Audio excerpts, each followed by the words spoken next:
En décembre 1793, les Vendéens, donc pendant la Révolution française, abandonnent le siège du Mans.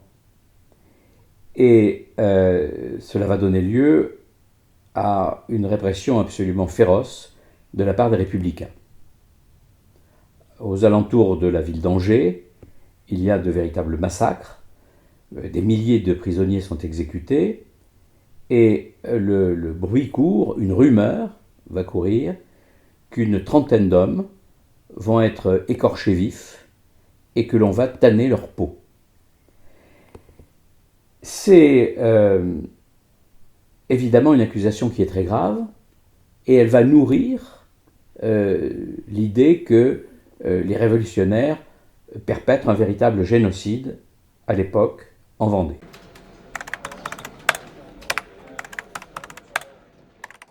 L'auteur a beaucoup travaillé sur la Révolution française et il se penche sur cet aspect des choses. Et le terme, c'est un détail inutile, il prend le soin évidemment de mettre un point d'interrogation.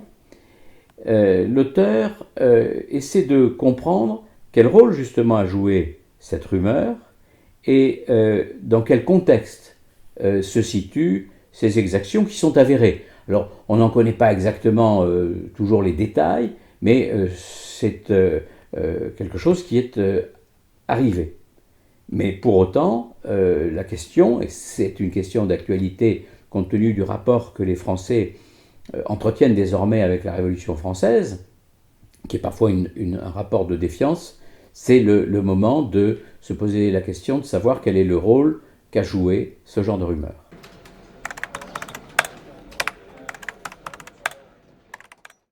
Alors, celle que l'auteur a adoptée est extrêmement intéressante.